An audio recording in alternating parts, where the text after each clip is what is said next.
In 2003, my sister found a website that ruined our family. It just reactivated. Today, I turned 30 years old. I didn't even remember it was my birthday until Becca from Claims showed up at my cubicle with a little cupcake from one of those overpriced bakeries in the Arts District. She said she made a special trip there on her way in, just for me. Happy birthday, Jess. It was a genuinely kind gesture, and I knew it. I wanted to say something heartfelt.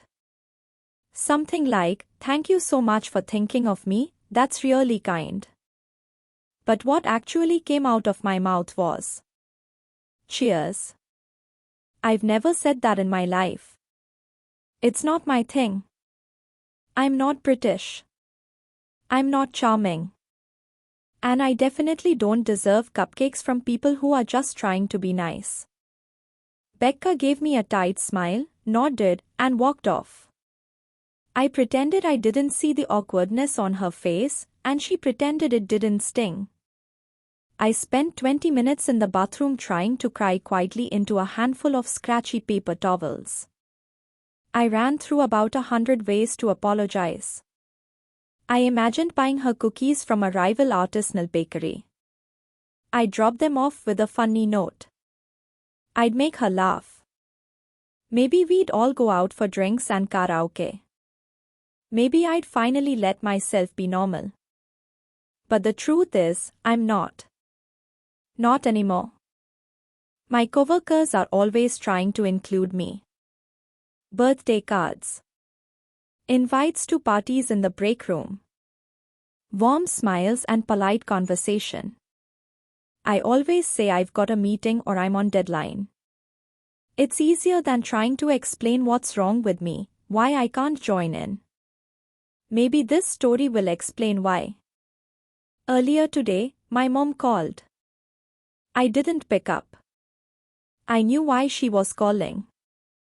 She always gets emotional on my birthday. She wants to talk about Ashley. That's the last thing I want to do. Ashley was my older sister. 9 years older. She was beautiful and clever and knew everything about everything. I followed her around like a shadow, desperate to be just like her. I wore what she wore. I copied her handwriting. If she liked a song, I memorized every lyric. And for a while, she didn't mind. She let me orbit her world like a tiny, annoying moon. She'd give me advice on boys, even though I didn't like boys yet. She'd let me sit on her bed while she painted her nails and told me about how Nick Lachey and Jessica Simpson's marriage was in trouble. Then, one Christmas, she got a computer. It was 2003. She was 16. The internet back then wasn't like it is now. It felt lawless. There were corners of it that didn't feel human. Places that had been online since the early 90s and never shut down, just festering in the dark. Waiting. At first, Ashley let me sit beside her while she surfed the web. We typed dumb questions into Ask Jeeves like, "Do sharks ever get braces?" But eventually, she started shutting her door at night. Started locking it. If I knocked, she'd scream at me to go away. She got quieter. More withdrawn. Stopped dating. Stopped joking. She had these dark circles under her eyes, like she wasn't sleeping. I caught her whispering to herself once, repeating a phrase over and over, like a prayer. I still remember it. I have to climb. I didn't understand what that meant. Then, one day, I faked being sick so I could stay home from school. I waited until Mom got busy in the kitchen and then snuck into Ashley's room. I turned on her computer, used the password I'd memorized, Jessica Simpson Sooks, and opened Internet Explorer. She had a bunch of bookmarks. Teen gossip blogs. Music lyrics. Nick Lachey fan sites. But one stood out. Deathcipher.com. It looked old. Even for back then. Black background, white text. One sentence in the middle of the screen. Solve the puzzle. Underneath was a string of gibberish. Or maybe a code. I didn't recognize it. I clicked around, but that was it. No links. No images. Just that one line and the box. I didn't understand what I was seeing, but I felt wrong just looking at it. Like the website was looking back. Like something had noticed me. I shut off the computer, went back to my bed, and spent the rest of the day feeling those eyes on me. Feeling tracked. When Ashley came home from school, she went into her room. I almost went in and asked her about it. I sometimes wonder, if I had gone to her, would it have all turned out different? 2 weeks before my birthday, Ashley had an incident at school.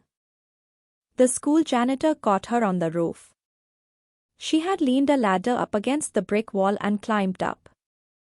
He found her up there staring out over the city. The details get fuzzy after that, because we only got Ashley's version. I guess he tried to get her to respond, maybe touched her shoulder, but somehow he startled her and ended up going over the edge. It was only 2 stories, but he landed on his head. He didn't die right away, but he never woke up, either. Ashley got suspended indefinitely, pending an investigation. When I asked her why she was up there, she simply said, "He told me to climb." At the time, I thought she meant the janitor. I assumed he was the one who told her to go up there. None of it really made sense to me, but some part of me still believed she was the sister I had always known. A week later, my mom had decided to move full steam ahead with my birthday party despite the cloud hanging over the household. She asked me to grab some ribbons from the basement.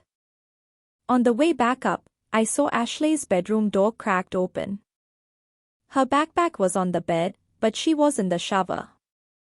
I don't remember deciding to look. I just did. Inside one of her notebooks were pages and pages of strange words. Scrawled like she was trying to work something out, like the act of writing them was keeping something at bay. Some were crossed out, others circled. At the bottom of one page, she'd written something that stayed with me ever since. "Who sits at the top of the ladder?" I heard the shower turn off, so I shoved the notebook back in her bag and went back to helping my mom. If I was older, maybe I would have understood how ominous all this was.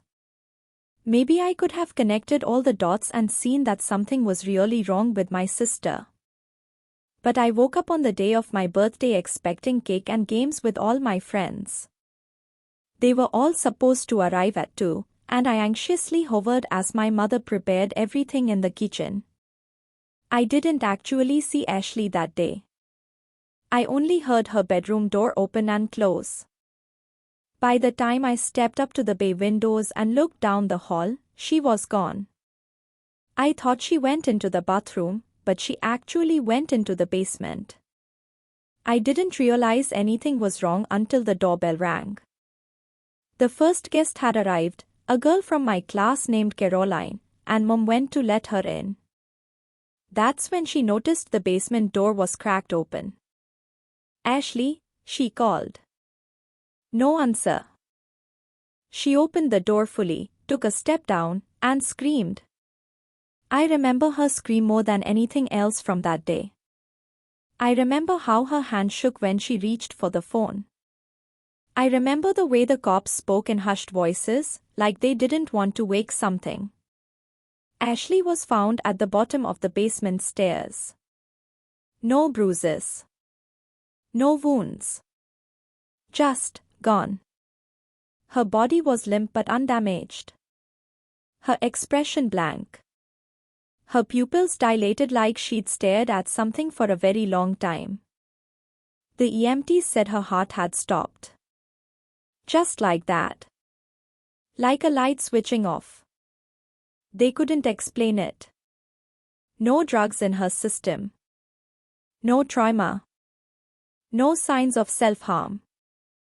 The official report said cardiac arrest of undetermined cause. I was 7. I didn't understand the words they used. I just knew the party was cancelled and I didn't want to go into the basement ever again. Years passed. I stopped asking questions. Stopped talking about her. And in time, people around me stopped bringing her up at all. But that website stayed with me. I never told anyone about it. Not my mom. Not a therapist. Not even a friend. But it was like a sliver buried deep under the skin of my memory. Every so often, it would itch. After the cupcake incident and the bathroom cry, I found myself sitting at my desk with no more excuses. My mom called and I let it go to voicemail, but then I was thinking about Ashley, and next thing I know, I'm typing. I didn't even realize what I typed until I hit enter. Deathcipher.com. It was still live. There was the same phrase, solve this puzzle. And below it I read, V2 LSBCBZB3 UQ Tuxpoig Velix is equal to. I knew what it was instantly, base 64. See, in the 23 years since I'd last seen it, I'd learned to code. I was in IT at my company. Another easy place to hide. You drop it into a simple decoder and voila, the message reads, will you climb the ladder? I stared at the dialog box where I was supposed to enter my answer. What the hell? I typed yes and pressed enter. I took the long way to the break room to avoid Becca and grabbed a coffee. The strange feeling I had was beginning to fade. Maybe I was letting all the memories get to me. This is why I don't dwell on the past. But when I came back to my desk, a new email was waiting for me. It had no subject line. The sender address was one I hadn't seen in over 20 years. niklachelever139@hotmail.com. Ashley's old email. I clicked it open. There was only one line. Do not climb the ladder. Love, Ashley.